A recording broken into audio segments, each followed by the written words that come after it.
Tell me the basics of the story. Well, the play is loosely based on the first 9.5 chapters of the book of Genesis, but it's really a story about the relationships between parents and children, and it's a story about our ability to make new choices and start again or have second chances. What drew you to the show? This is the third time I've directed this show, and it's the only show I've ever directed 3 times, and probably the only show I'd ever want to direct 3 times. But I understand this story as a child, as a parent of 4 children, and I love Stephen Schwartz's work because he leaves such space for creativity and for interpretation.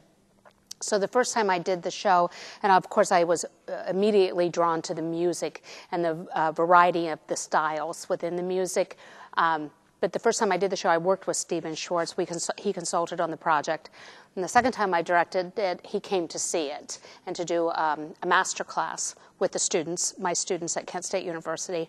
And so every time I've done it, he's incorporated some of the changes that we have made and into the script. And I'm on sabbatical right now, so this is like, I was looking for a place to do this show to complete my work on it. Talking about this cast and what they bring to the production. Fantastic cast. The role of the father is, vital to the show, and so many people see this as an old man, but the father is the God character. And I think that means that he doesn't necessarily have to age. So Benjamin maintains the authority, although he is not old, but he has that authority, and he has the voice, this rich, classically trained baritone, which is vital. And then Amanda Davis is playing Eve, and although I had seen her in a couple of shows, I've never worked with her, and I just thought she was so incredibly talented. In fact, I'd called her back for Yona, and during the callback, I said, just stay and read for Eve, because I wanted to see more of her acting. And in that callback, I was like, she is Eve. That's the role for her. James just walked in and auditioned, and I realized I had seen his work probably 6 or 7 years ago. He played Tony in West Side Story. And I know his teacher and the training that he's had. He's fantastic. I asked him why he wasn't in New York, but I'm glad he's not. You feel pretty good at least about your leads. About the whole cast. Like I said, this is the third time I've done the show. The first production was a professional production.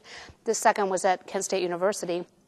But this is the strongest cast I have had for the show all the way around. Why should people come see the show?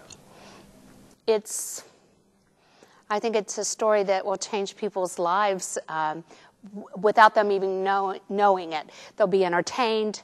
The music is fantastic. The story is moving. But I think it resonates with all of us after we hear it forever, for a very, very long time. It speaks to people on so many different levels. Good. Okay. Last question. Is there anything that people need to know before they come? Do they need to go back and read Genesis before they watch it? No. In fact, they shouldn't do that because, like I said, it's loosely based on that. They should come with just an open mind to see and with a desire to be thoroughly entertained and moved, because they will be.